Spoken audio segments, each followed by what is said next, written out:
Nous avons tous entendu parler de l'histoire de la dame afro-américaine qui a été finie par la police.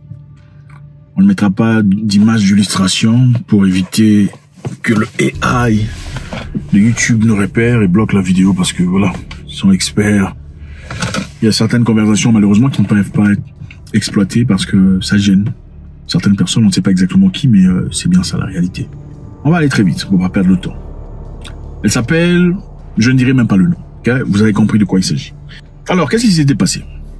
Elle avait appelé la police parce qu'elle se sentait en danger. Elle avait l'impression qu'il y avait une personne autour de la maison, un étranger qu'elle ne connaît pas, un intrus. C'est une femme de 36 ans, mère de 2 enfants, qui évidemment s'est sentie en danger. Et la première chose qu'on fait évidemment dans ce cas-là, c'est quoi? Appeler la police. Elle appela la police. À l'arrivée de la police, l'un d'eux frappa à la porte. À plusieurs reprises, quelques minutes plus tard, elle ouvrit finalement la porte pour le laisser entrer. Et la première mention du policier est brutale. C'est-à-dire, pourquoi tu as pris du temps pour ouvrir la porte? Pourquoi tu traînes? Pourquoi tu as besoin d'autant de temps pour venir ouvrir la porte? Menaçant, n'est-ce pas? La femme se sentait mal à l'aise. Elle a dit non, excusez-moi, j'étais en train de me préparer. Si vous la regardez dans la vidéo, vous voyez très rapidement qu'elle était en tenue de chambre. Okay? Elle s'apprêtait pour aller s'endormir. Alors, elle voulait dire qu'elle s'apprêtait, elle se couvrait pour venir ouvrir la porte. Le policier ensuite lui pose la question de savoir, est-ce que ça va? Vous allez bien dans la tête? Elle répondit, oui, je vais bien, j'ai pris mes médicaments.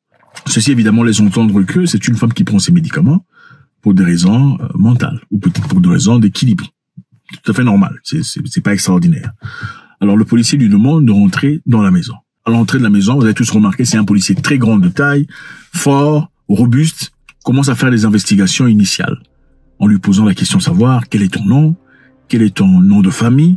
Après cette question, quel est ton nom de famille, on pouvait rapidement voir que la femme était un peu perdue dans sa tête, parce qu'elle disait, elle avait l'air d'essayer de réfléchir sur son nom de famille. Le policier lui dit avec une voix menaçante, pourquoi avez-vous besoin de temps pour réfléchir sur votre nom de famille? Elle dit, excusez-moi, vous voyez, elle avait l'air un peu perturbée. Ensuite, on remarque de l'autre côté de la salle, c'est-à-dire dans la cuisine, un pot rempli d'eau qui bouillissait. Le policier instruit la femme d'aller éteindre le réchaud, chose qu'elle essaya d'exécuter immédiatement. Elle se leva de sa chaise, marcha vers la cuisine pour essayer de bouger le pot. Pendant ce temps, il continua à faire des commentaires désobligeants. Alors, la femme lui dit « I rebuke you in the name of Jesus ». En entendant, c'est là évidemment la première chose qui vient dans ma tête.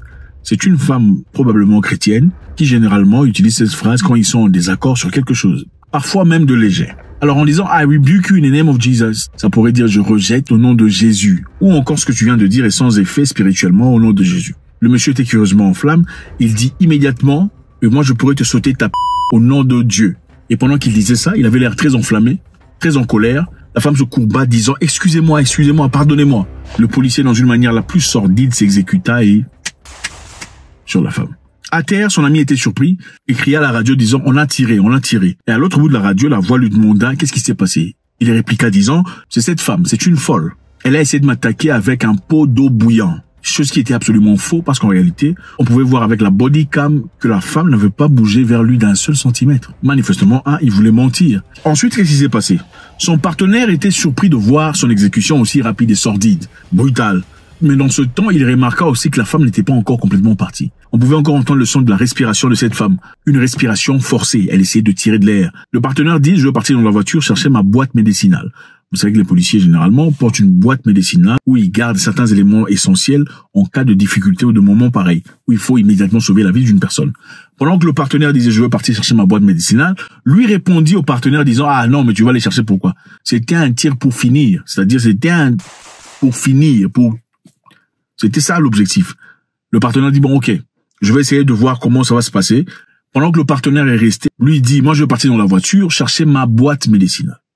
Le partenaire avait d'abord proposé d'aller chercher sa boîte médicinale. Lui, il a dit non, c'était un tir pour finir. Lui, ensuite, a proposé d'aller chercher sa boîte médicinale pendant que son partenaire restait avec la femme. Arrivé devant sa voiture, je vous rappelle ici que le policier assaillant avait sa body cam éteinte pendant tout le temps. Il a allumé sa body cam seulement après avoir... Ça vous inspire quelque chose? Pourquoi votre body cam était éteint? Vous avez seulement allumé votre body cam après avoir...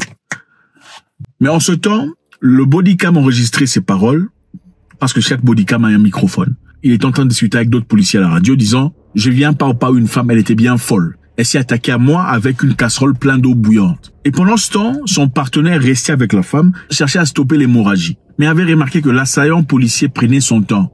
Et il dit, où es-tu? On peut attendre par la radio. Où es-tu? Où est la boîte médicinale? Le policier était encore là-bas en train de parler. Jusqu'à ce que cette dame, malheureusement, maman de 2 enfants, ne soit plus. Alors, qu'est-ce qu'on comprend de cette histoire?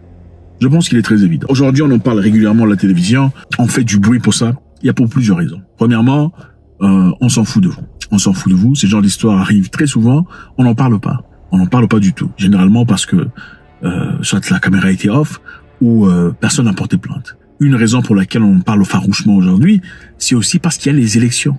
Alors, il est important de montrer à la communauté afro que nous nous inquiétons pour vous aussi. Donc, il faudrait faire des investigations et punir à la hauteur la plus chaude ou la plus haute cette personne qui a fait des choses atroces, mais qui régulièrement se fait sans que personne ne s'inquiète. C'est ça la réalité. Maintenant, puisqu'il y a les élections qui arrivent aux États-Unis, il est important que les démocrates montrent que nous sommes justes parce qu'ils ont besoin des voix et des votes des Noirs. Mais ces genres d'histoires arrivent chaque jour. Qu'est-ce qu'on a appris du policier?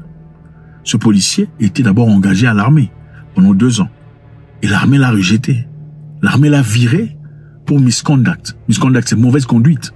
Vous savez, l'armée américaine a besoin de personnel parce qu'ils sont souvent en guerre. Si l'armée te rejette, c'est-à-dire que non, tu n'es pas récupérable.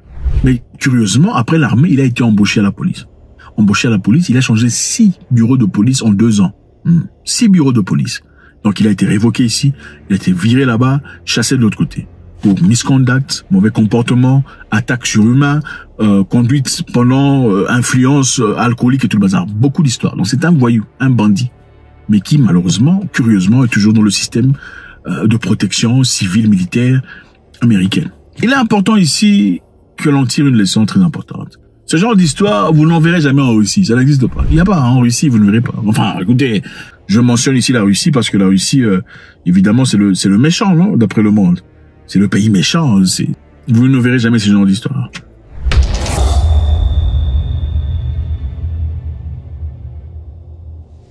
Une femme en détresse, une femme qui a peur, appelle la police pour recevoir de l'aide parce qu'elle a l'impression qu'il y a une personne, un intrus autour de sa maison. La police arrive, frappe à la porte brutalement, de manière menaçante. Elle prend son temps et arrive devant la porte et ouvre sa porte. La première question, c'est pourquoi tu prends assez de temps pour ouvrir la porte? Qu'est-ce que tu foutais? Pourquoi tu as traîné? Il fallait donc s'expliquer devant une personne censée venir aider, venir servir, raison pour laquelle il a été initié et accepté dans son travail. On lui demande est-ce que ça va dans la tête? Moi, je trouve ça déjà insultant qu'on me demande est-ce que ça va dans la tête? C'est quoi ça? Elle dit oui, évidemment, j'ai pris mes médicaments. C'est-à-dire qu'elle reconnaît que voilà, j'ai pris mes médicaments. Entrée dans la maison, on lui demande son ID. On l'a forcé de chercher son ID. Bon, quand vous répondiez à l'appel, vous ne savez pas de qui il s'agissait. Évidemment, quand on appelle, chaque numéro a un nom. D'accord? Quand je confirme, c'est moi qui vous ai appelé. Vous êtes chez moi à la maison, je suis en nuisette ou en machin. Il n'y a pas de quoi me demander beaucoup trop de questions. En plus, vous êtes 2 hommes, il n'y a pas de danger. Quelle est la possibilité qu'une femme batte 2 hommes, une femme non armée? Dites-moi. Comment est-ce que vous pouvez avoir peur? Vous, une personne qui mesurait 6'5", peut-être 1m96.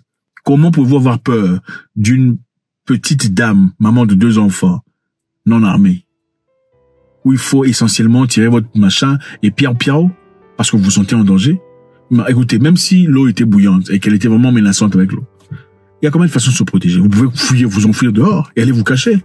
C'est simple, vous n'avez pas besoin de finir la personne. Pourquoi on dit ça? Parce qu'on a vu à plusieurs reprises des gens qui sont de couleur B, ok, les B, en faisant des choses complètement menaçantes. On a vu des vidéos où une personne B, avec un couteau qui menace la police, mais on le parle pas. La police est en train de fuir. Imaginez-vous des policiers en train de fuir quelqu'un.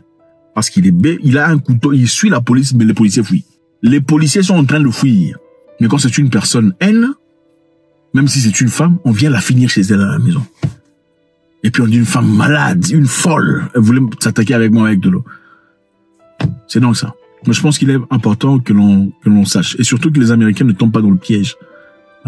C'est stupide. Les élections, évidemment, on fera du bruit. On va donner l'impression que voilà, on s'inquiète de tout le monde.